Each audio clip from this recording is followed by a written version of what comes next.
Bonjour et bienvenue sur la chaîne. Aujourd'hui, j'ai deux belles voitures comme vous pouvez le voir derrière moi. La nouvelle Toyota Corolla TS ainsi que la nouvelle Volvo XC40. Cependant, aujourd'hui, nous n'allons pas nous concentrer sur ces deux modèles en tant que Volvo et Toyota. Ce que j'ai envie de voir aujourd'hui et de discuter avec vous, c'est la différence entre le crossover moderne qui semble être le nouveau trend. Tout le monde se rapproche, tout le monde veut un crossover versus le break, le classique, le choix classique qui dominait les villes il y a 10 ou 20 ans. Et donc du coup, ce qu'on va regarder, c'est la différence, laquelle est la plus pratique, donc au niveau de l'espace à l'arrière et surtout au niveau du coffre, ainsi que pour ce qui est de la conduite, comment le ressenti, est-ce que ça vaut vraiment la peine d'acheter un crossover pour quelques centimètres de différence à l'avant, ou bien est-ce que le break suffit amplement pour l'utilisation quotidienne. Étant donné qu'on est à côté de la Corolla, on va commencer par la Corolla. Encore une fois, ceci n'est pas un essai et ça ne m'intéresse pas, les options, ça ne m'intéresse pas la différence entre la Toyota Corolla et la XC40, c'est purement pour voir la différence entre le crossover et le break. Voilà, donc ceci est une Touring Sport. Comme vous pouvez le voir, à l'avant, il y a rarement de grosses différences. Donc généralement, les voitures sont très bien adaptées pour le conducteur et surtout à l'avant, pareil pour celle-ci, donc on ne va pas s'y attarder. Cependant, à l'arrière, voyons la différence. Donc je suis dans ma position normale, mon assise normale, et hop, assez facile de rentrer. Boum, je m'assieds. Donc au niveau des jambes, ça va. Au niveau des genoux, pas de souci. Au niveau de la tête, bon, je suis assez grand. Je fais 1m90, ok? Ce qui fait que je ne suis au-dessus de la gamme moyenne des gens. Donc comme vous voulez le voir, je suis un petit peu serré ici, mais celle-ci est dotée du panoramique. Ce qui enlève quelques bons centimètres d'espace à l'arrière, au niveau de la tête, ainsi qu'à l'avant. Bon. Mais pour le cas présent, je pense que pour une personne normale, pas de souci. Voilà, suffisamment spacieux et facile d'accès. Donc voilà, on y est très bien. Regardez le passager d'à côté. Beaucoup d'espace ici aussi. Voilà, assez sympathique. Passons maintenant à l'arrière du véhicule. Donc à l'arrière du véhicule, hop, c'est automatique. Voilà, j'ai ma petite trousse à outils avec moi, désolé. Donc voilà, au niveau de l'espace, il est un peu plus bas, mais très facile d'accès, très spacieux, long. Les sièges se rabattent, donc on peut avoir une surface plane, très facile d'accès, on peut y mettre plein de choses. Donc vraiment très pratique. Après bon, c'est un break, donc aucune surprise ici. On va rabaisser ça. Et maintenant, passons à la Volvo. Donc encore une fois, la Volvo, si vous voulez voir l'essai en entier en français, il est disponible sur la chaîne. Je vais mettre un petit pop-up comme ça, vous avez le lien juste ici, quelque part en haut. Donc voilà la Volvo. À l'avant, pareil, on ne va pas s'y attarder. Cependant, à l'arrière, voilà, elle est un petit peu plus haute, donc un petit peu plus facile d'accès pour y rentrer. Voilà. Au niveau des jambes, bon, encore une fois, c'est ma position de conduite. Et j'avoue avoir un petit peu plus de place ici. Même au niveau des genoux, c'est un petit peu pareil. Mais au niveau de la tête, grosse différence. Pareil, la voiture est bien équipée du panoramique. Cependant, il y a effectivement une différence et je me sens un petit peu plus à l'aise ici, à l'arrière de la XC40, qui est un crossover. Voilà. Ici, au niveau du passager à côté, pareil, beaucoup d'espace. Et on s'y sent plutôt bien. C'est bien illuminé, bien clair. Je trouve que c'est un bel habitacle. Bon travail pour Volvo, plus dans l'essai de la voiture. Voilà. Pour ce qui est du coffre de la Volvo, voilà, un petit peu plus rapide, bon, c'est chouette. Alors tout d'abord, il faut mentionner que donc, les deux voitures sont des hybrides, ok.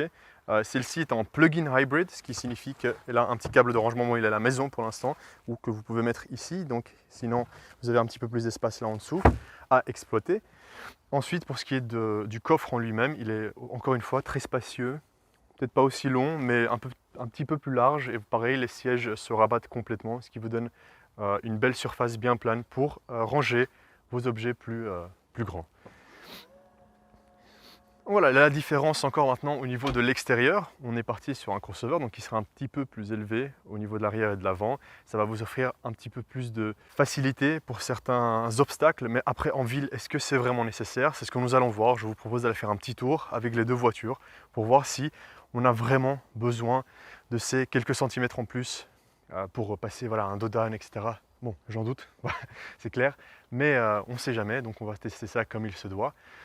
Donc vous pouvez le voir ici à l'avant, il n'y a pas une si grande différence entre les deux voitures. Effectivement, la Volvo est peut-être plus adaptée pour un milieu plus rural, voilà, tandis que la Corolla me semble plus adaptée pour le milieu urbain. Et nous sommes juste en dehors de Bruxelles et nous allons partir faire un tour avec les deux véhicules. Alors, à bord de cette Volvo XC40, donc du crossover, faisons un petit tour. Voilà, je suis en ville, je suis à Bruxelles, je me balade normalement. C'est vrai, la première impression quand vous montez dans la voiture, effectivement, on est un peu plus haut que la plupart des voitures, on voit les choses d'un peu mieux, voilà, on a une meilleure visibilité, on est un peu plus haut, on a cette impression d'être plus sûr aussi dans la voiture. C'est vrai, c'est effectivement une impression que la Volvo vous donne. Et encore plus parce que c'est une Volvo, pas seulement parce que c'est un crossover. Mais la question, est-ce que c'est vraiment la réalité? Eh bien, honnêtement, en ville, est-ce que je vois l'utilité de ce crossover? Certes, voilà, il y a des petits trous, il y a des petits dodanes, parfois il faut passer les rails de tram qui sont un peu plus surélevés, certes. On est moins concerné quand on est dans un crossover que quand on est dans une voiture normale, où là on a peut-être parfois peur d'y laisser un pare-choc par exemple. Ça peut arriver malheureusement, c'est la triste réalité. Hormis cela, est-ce que je suis aussi bien installé dans celle-ci? Je pense que oui, je pense qu'on est tout aussi bien installé dans l'une que dans l'autre. Les deux voitures sont adaptées à accueillir des conducteurs de toute taille, et dans mon cas je suis assez grand, je ne suis pas tout maigrichon non plus, donc je suis très bien installé, j'ai suffisamment d'espace à tous les niveaux. Donc encore une fois, au niveau espace, je doute qu'il y ait vraiment un gain dans un crossover comparé à un break. Après encore, ça diffère selon les modèles, voilà, on est dans des gammes différentes, etc., etc. Je comprends, là-dessus c'est à vous de voir. Mais en tout cas, entre ces deux voitures qui sont d'une gamme fort similaire, personnellement, j'y vois pas de grosses différences au niveau de l'espace. Au niveau de l'agrément de conduite, comme je le disais, dans la Volvo, on est un peu plus haut, on a une meilleure visibilité devant soi. Voilà, ça donne cette impression, on est un petit peu au-dessus de tout le monde, c'est vrai, parce qu'en plus la Volvo est pour un crossover, elle est assez grande. Du coup, ça renforce justement ce sentiment de grandeur, de force, donc de robustesse aussi. Je peux comprendre, vraiment, je peux comprendre, et c'est vrai que ça me plaît aussi, je ne vais pas me mentir.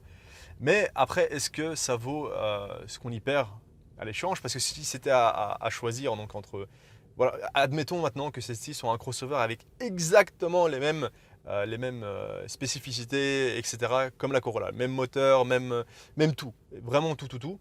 On garde vraiment juste le design. L'un est un crossover. De toute façon, les deux sont en traction, comme je le disais. Voilà, il n'y a pas une énorme différence à ce niveau-là. Donc, on est tous les deux en traction avant.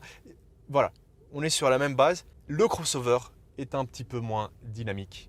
Le crossover est un petit peu plus haut, le crossover aura plus de drag, donc le crossover sera un petit peu moins économe au niveau donc du carburant consommé. Est-ce que c'est un facteur qui me ferait changer vraiment strictement d'avis entre les deux voitures? Est-ce que non, je ne prends pas le crossover parce qu'il consomme, je ne sais pas, un demi-litre, 1 litre en plus au 100? Personnellement, pour moi, ce n'est pas un facteur. Après, pour vous, ça l'est, donc il vaut mieux le savoir. Effectivement, un crossover sera moins aérodynamique et aussi un petit peu moins sportif si jamais vous voulez attaquer des petites routes de campagne de temps en temps. Je pense qu'un break serait plus adapté à cela, même si encore une fois, ce n'est pas des voitures faites pour cela. Après, pourquoi pas? Je ne sais pas. Oui, vous allez me dire, oui, mais il y a les RS6, les RS4, etc. Oui, je comprends, ok. On n'est pas sur la même gamme de break. Je parle vraiment d'un break normal que monsieur tout le monde irait acheter parce que monsieur ou madame a une famille, et ils ont besoin d'un peu plus d'espace, il y a peut-être un chien, etc. Voilà, on est vraiment dans cette gamme-là de voitures. Donc quelque part, il y a ça à perdre, il sera un petit peu moins économe et sur certaines manœuvres, il pourrait être un petit peu moins sûr, peut-être en ville un petit peu plus sûr parce que vous êtes un petit peu plus haut, donc à faible vitesse, vous êtes probablement un petit peu mieux protégé pendant un impact. Donc certes, il y a du bon, il y a du moins bon, mais généralement, je pense qu'il faut monter dans la Corolla pour vraiment prendre une décision. Parce que là, comme ça, j'ai encore besoin d'un petit tour avec la Corolla. Alors maintenant, je suis dans la Corolla, donc le break. Et pour vous dire, franchement, voilà, je suis en ville, je roule normalement depuis tout à l'heure, je fais le test pour voir la différence entre les deux voitures. Donc, avons-nous vraiment besoin d'un crossover en ville ou bien est-ce qu'un break est amplement suffisant si votre besoin se limite donc autour de tout ce qui est espace à l'arrière et dans le coffre? Eh bien, pour vous dire franchement, je comprends les personnes qui choisissent un crossover. Pourquoi? Déjà, on a une position plus haute, on se sent un petit peu mieux peut-être, voilà, un petit peu au-dessus de tout le monde et peut-être plus en sécurité. Parce que c'est vrai que c'est un des sentiments que les crossovers en général vous offrent. Cependant, je ne suis pas sûr si ça reflète vraiment la réalité. Alors d'abord, ok, la position, ça je peux comprendre. Après, est-ce qu'au niveau de la sécurité, si vous faites une manœuvre rapide, est-ce qu'une voiture plus haute est forcément plus sûr? Je ne pense pas. Et donc du coup, là, avec le crossover, vous gagnez de la hauteur. Vous avez moins de difficultés à passer certains encombrements sur la route ou des dos d'âne un peu plus grands, etc. C'est vrai, il faut être peut-être un peu moins attentif et elle vous permet plus de petites gaffes, on va dire. Mais généralement, je doute que vous conduisez de manière très agressive, tous les jours en tout cas, et de voir passer des dos d'âne à 50-60 km/h. D'ailleurs, on est à Bruxelles, donc 30. Bienvenue. Donc voilà, l'idée c'est que, ok, je peux comprendre. Comme je vous disais dans la Volvo, je peux comprendre. Cependant, je conduis ce break de chez Toyota. Voilà, on ne compare pas, encore une fois, ce n'est pas une comparaison de marque, ni une comparaison de modèle, etc. Mais en général, entre un crossover et un break, il n'y a pas tellement de différence. Je veux dire, hormis le fait que vous soyez un petit peu plus haut dans le crossover, à part ça, il n'y a pas tellement de différence. Les deux voitures sont des tractions, donc c'est pas comme s'il y avait une qui était en 4x4. Niveau des performances en ville, est-ce que vous avez vraiment besoin d'un 4 roues motrices? À moins que vous viviez, comme je disais, quelque part je sais pas, dans les Alpes où il y a beaucoup de neige, où il y a peut-être des routes de campagne qui ne sont pas encore… il n'y a pas de béton, c'est pas pavé, ok, ouais, là je peux comprendre effectivement. Mais là encore, est-ce que vous voulez vraiment un crossover? Là, vous avez plutôt besoin d'un SUV, c'est clair, et ça je peux comprendre. Mais ici en ville, surtout dans une grande capitale comme Bruxelles, à quoi sert le crossover? C'est une très bonne question. D'ailleurs, si vous avez une réponse, n'hésitez pas à m'en faire part dans les commentaires. Car honnêtement, je suis curieux. Je ne vois, parce que j'ai conduit les deux en ville cette semaine et je me pose la question, donc si c'était à choisir, laquelle est-ce que je choisirais? Donc entre les deux types de véhicules, encore une fois, pas entre les deux modèles de voitures. Honnêtement, je vois aucun intérêt à acheter un crossover.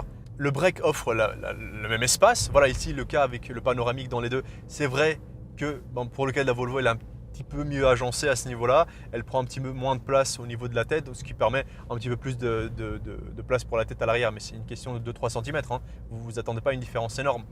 Voilà. Mais tout ce qui est au niveau des genoux, au niveau du coffre, personnellement, je n'ai pas ressenti de réelle différence. Je veux dire, si j'ai besoin de charger quelque chose, je prendrais autant la Volvo que le break. Voir si j'ai plus de route à faire, je prendrais le break parce que au final, c'est une voiture qui sur l'autoroute est un petit peu plus aérodynamique et qui aura tendance, comparé, donc si on prend les mêmes motorisations, les mêmes boîtes, vraiment la même voiture et que vous m'en mettez une qui est en crossover et puis une autre en break, je suis prêt à parier que le break sera plus économe et moins bruyant.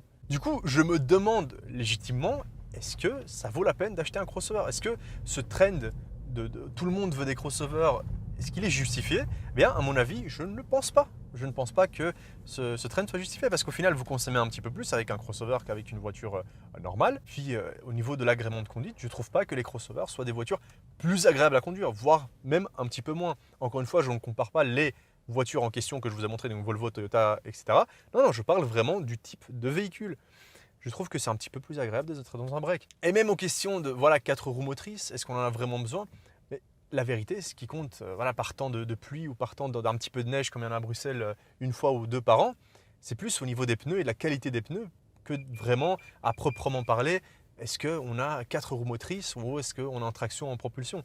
Parce que s'il y a un petit peu de glace sur le sol, que vous soyez en 4 roues motrices, en propulsion, en traction, ce sera le même résultat, vous allez finir dans un mur si vous n'êtes pas attentif. Donc c'est pas ça qui va vous sauver. Donc pour moi, je pense que je suis très clair, c'est que si je devais choisir entre un break et un crossover, je ne choisirais pas le crossover. Voilà, je suis très break et je pense qu'il est plus économe et tout aussi efficace, donc je ne vois pas l'intérêt du crossover. Et puis après, si on est purement design, c'est vrai qu'il y en a des jolis, il y en a des moins jolis, mais généralement, voilà, je suis une personne qui subjectivement semble attirée par les breaks. C'est la vie, ne me jugez pas. Donc voilà, si vous voulez en apprendre plus sur la Volvo XC40, n'hésitez pas à voir encore une fois l'essai en anglais ou en français, selon vos préférences. Mais si vous êtes là en français, je suppose que ce sera en français. Et donnez-moi votre avis là aussi. Et maintenant, dans les commentaires, je suis vraiment curieux. J'aimerais que vous me disiez, si vous deviez faire le choix entre un break et un crossover, peu importe la marque, encore une fois, on parle des mêmes options, voilà, c'est exactement les mêmes dimensions, les mêmes options, etc. Laquelle choisirez-vous et pourquoi? Surtout, j'ai envie de savoir pourquoi.